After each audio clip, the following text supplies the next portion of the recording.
How you doing? Once again, welcome to my podcast, Live Life Now. My name is Brian, and today's episode is going to be about my experiences being in different bands and playing shows, and how you can do it too if you want, or whatever other creative outlet or personal goal you have.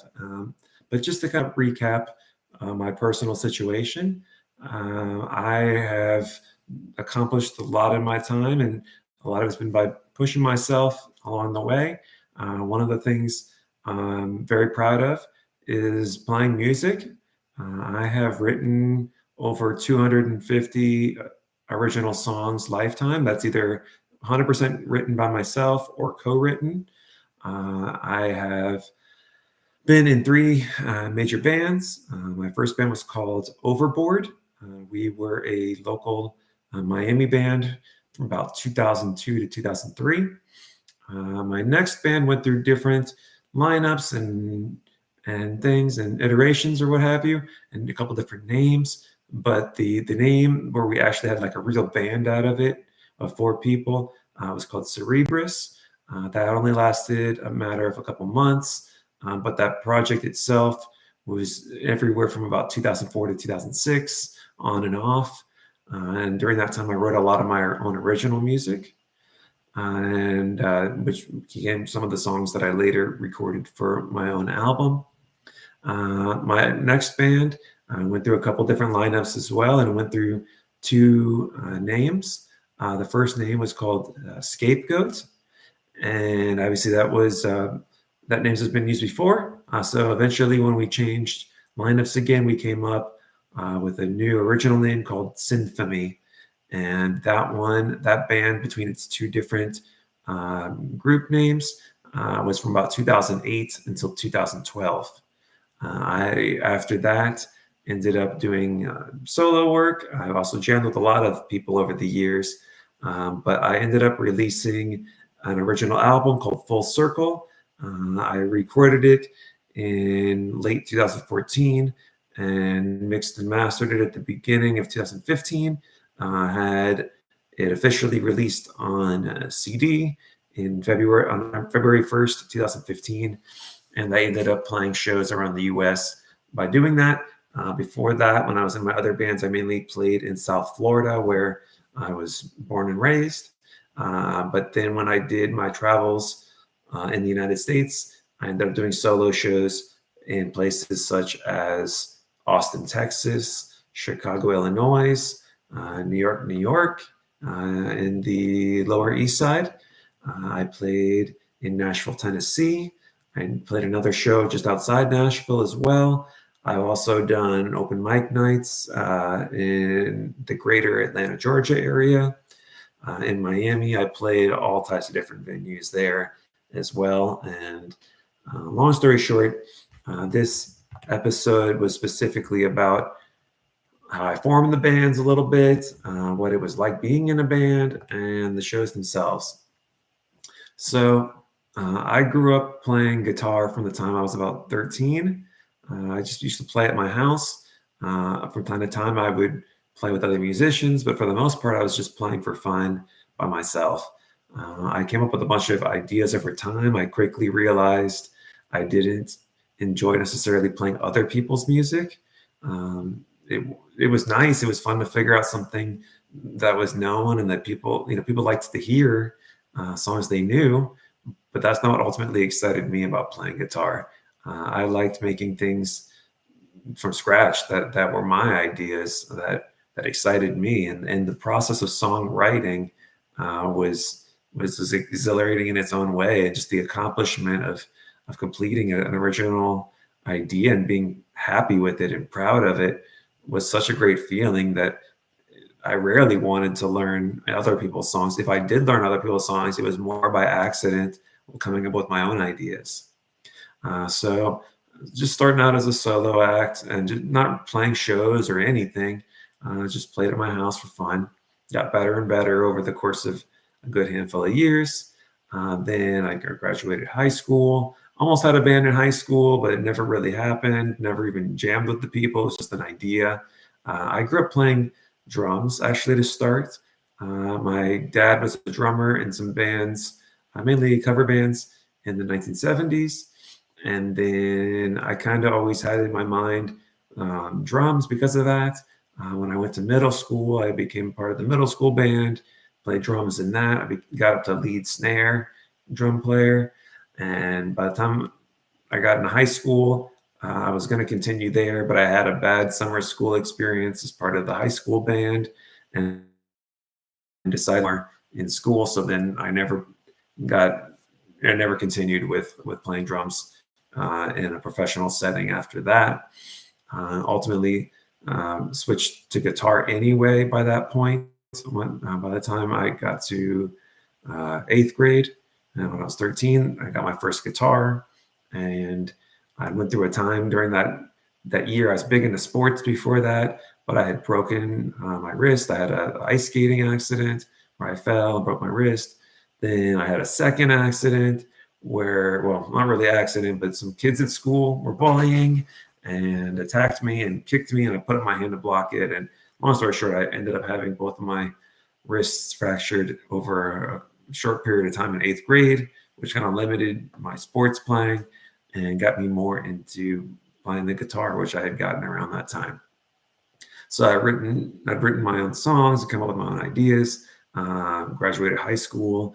I got my first job. I worked at a bookstore and cafe, and there were a lot of other musicians that worked there too.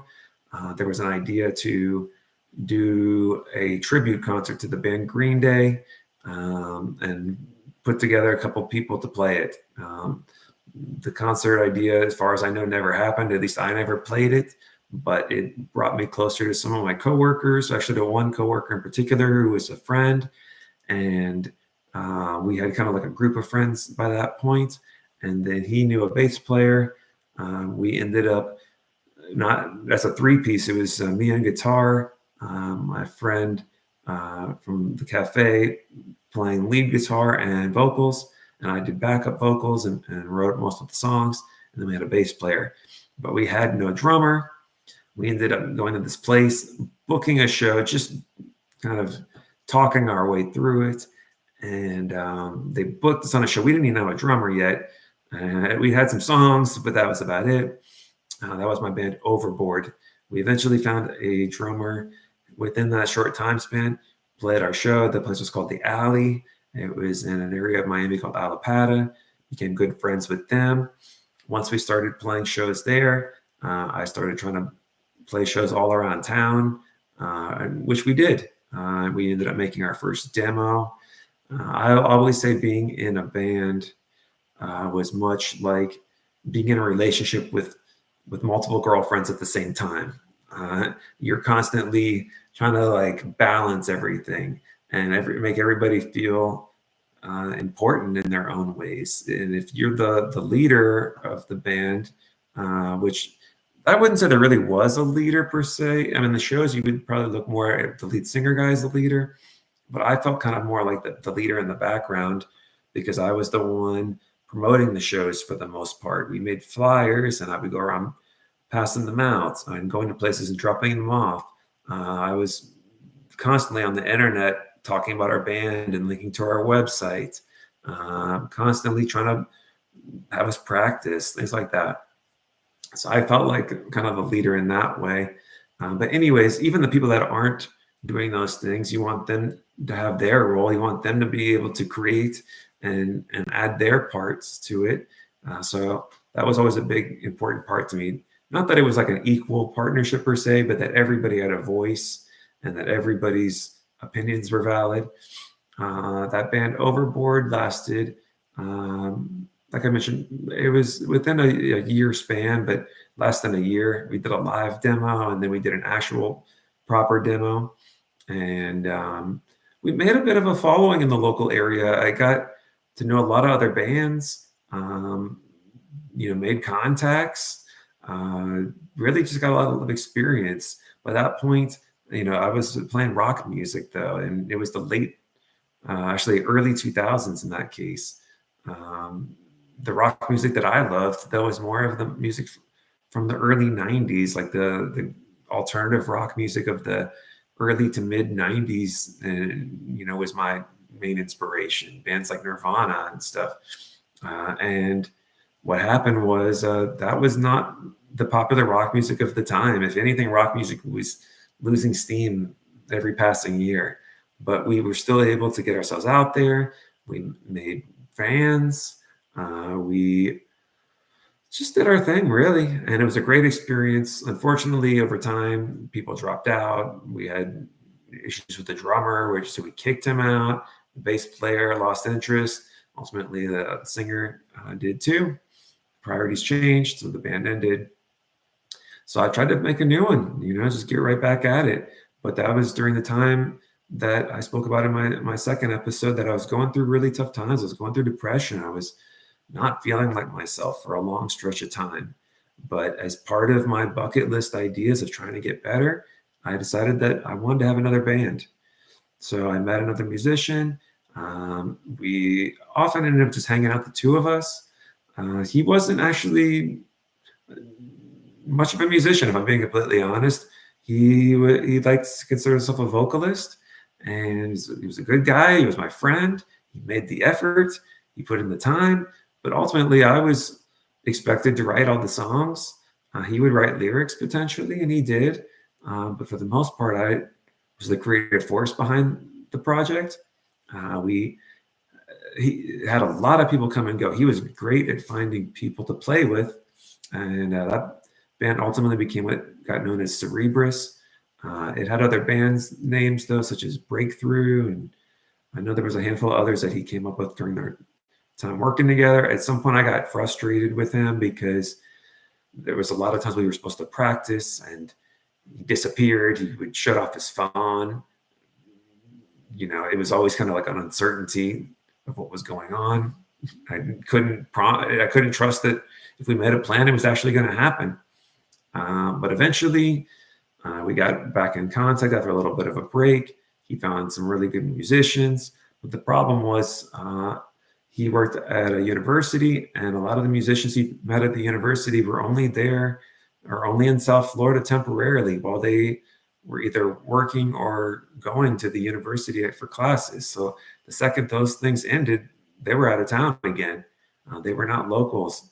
And so the band quickly ended, although we had many false starts along the way. And that happened over a 2-year stretch. I decided to start putting some of my solo songs on what was popular at the time, MySpace. And the next band found me. They saw my recordings online. They listened. They liked. That was my band called Scapegoat. I met a female singer and a drummer, and it was from day one, I could tell we had a lot in common. We got along well. Even though we were different, our styles and influences complemented each other, and that one took off to the races. We quickly started playing shows because they had never played shows, but I was like, I know how to do it. Let me set it up. Let me find the places. Maybe I can still reach out to some of my old contacts. Problem is with places for live music, number one, nowadays, it's a whole different ballgame. There are less and less places to play live music, generally speaking, in the United States. Some cities are obviously better than others. Number two, they often don't pay you. So yes, you can demand that they pay. You can find situations where you have to be paid. But if you're an unknown band playing live music and you're not able to bring in big crowds, which is often what's needed to get paid for shows, and you're an unknown artist, honestly, you're probably not going to get much money, if any at all. So I didn't even care about the money that much at that point. I just wanted to get the experience of playing shows, of meeting people, of getting myself back out there again. So we played a lot of free shows. But thankfully, our first show, I got invited to be part of a project that was at an art gallery. They were finding 8 strangers to do projects with the Super 8 video cameras. And Super 8 video cameras, there are silent films. So they asked what music I would like to play while my silent film aired. And I said, hey, can my band play? Can I play one of our songs during my little video performance? at the art gallery. And thankfully, the gentleman that ran the gallery said yes. And that ended up becoming our first live performance. And we definitely surprised some locals, and they were not expecting to hear live music blasting in their face. My first band, Overboard, was kind of like a mix of like alternative, bit of punk, definitely some pop, rock involved at times. The Cerebrus project was me getting a little heavier with it, a little more based in what was more of the modern rock of the time, of the early to mid 2000s. My band Scapegoat, which ultimately later became Sinphemy, was definitely more metal based. As time went on, we did evolve though. The songs often did become more catchy and melody and pop based. We ended up playing on television. We played a show called Miami Music Television, which aired at least 4 times that I know of, and I'll talk about that more in a future episode. But basically, I got a lot of good experience from that, and it's amazing. It's playing shows is a feeling unlike most, not like any others really, for the most part. You feel kind of powerful and in a way like invincible for a short period of time if things go well. Things go wrong though. I had strings break. I had my guitar come out of tune. I had, I would play the wrong notes sometimes. Other people in the band would do the same thing. One time in my band, Overboard, the drummer lost the drumstick and it hit the bass player, and the bass player almost went back there to beat up the drummer. And you're in the middle of a song at the moment, and people are watching you, and wild things would happen, So you kind of get used to. I got electrocuted by a mic stand once. Bad things happen sometimes, and you just play through it, and you would have good shows and bad shows. I would say I probably had as many bad shows as good. It was very hit or miss, especially when you're not playing all the time, when it became infrequent at times, because it's not your normal thing. You have life to deal with. You have jobs, you have relationships, and those things often come first. The band is more like a hobby unless you are extremely dedicated and you have a bunch of other mutual musicians that are also just as dedicated as you. And there's a lot of costs involved in things, for not only the instruments, but for practice space. Maybe you get lucky. Maybe somebody's got a house you can play at for free, or a warehouse or something. But most of the times you don't. And, there's always new equipment that has to be added. If you want to recording equipment's not cheap. Sometimes that we had, the home studio type of stuff got more and more popular as time went on. So I was able to record stuff at people's houses. But when I recorded my solo album, I did that in a more of a professional setting, and it wasn't cheap, especially when it came time to mixing and mastering, and then pressing the albums and things, and mixing, going through that whole process. So there's a lot of stuff to it. You definitely put in more money than you make most of the time, unless you're able to get something off the ground and get something consistent. But at least in my case, I didn't do it for that. I did it for the love of the music. I made friends. I was spending quality time with my friends, being creative and having a good time. We didn't always play 24/7, and we didn't always, even when we got together to jam, you have to take breaks. You want to catch up with each other. If they're not somebody that you enjoy being around, that doesn't last. You want to have those relationships strong, and you take breaks and you talk and you laugh, and you connect as people just as much as musicians, hopefully, at least in the good bands you do. And so that was my personal experience. And a lot of getting the shows and playing shows was just a lot of hustling, a lot of calling and emailing, and probably nowadays texting, and just, talking to other musicians, and maybe they get you on a show, or maybe you get them on a show, and you help each other out. It's you try to build that more of like a community, which I think lacks in a lot of ways nowadays.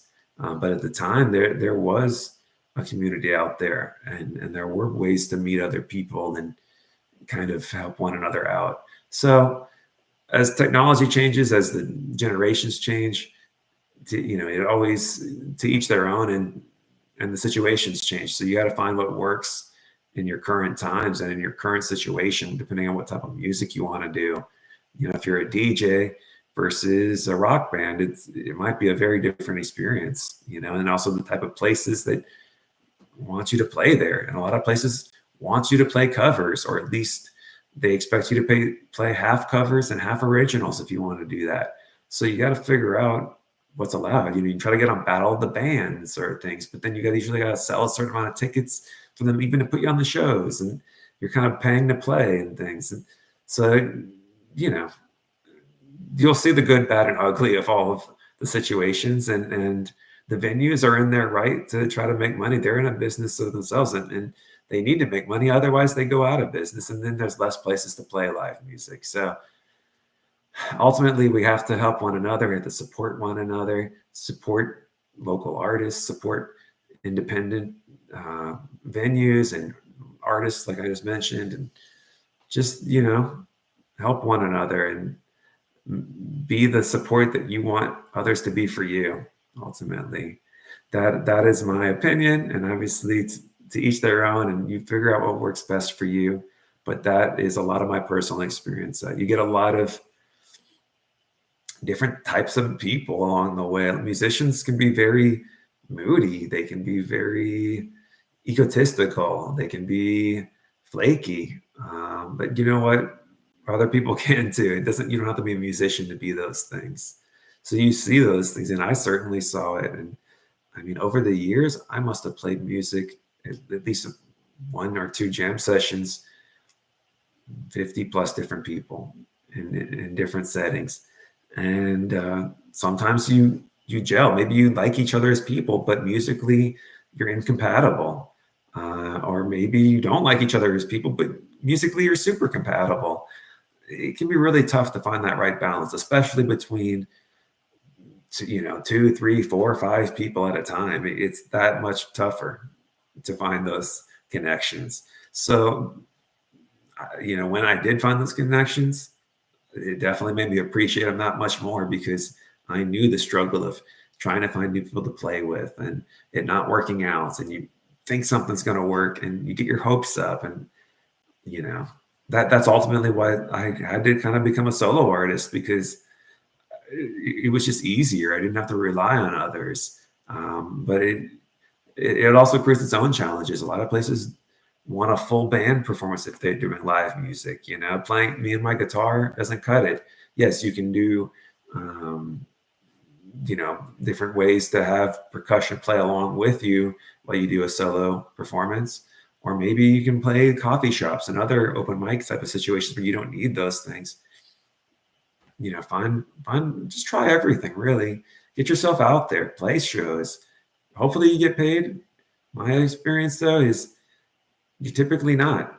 And if you want to get paid, by all means, don't accept the free gigs. But if you don't care and you just want the experience, just do it. Just do it. You'll have fun. It's scary. I would get so nervous and anxious before the shows a lot of times. But getting over that and just doing it anyway just made me stronger. And that's my opinion on it. Hope you enjoyed this talk. And thank you. Have a great day.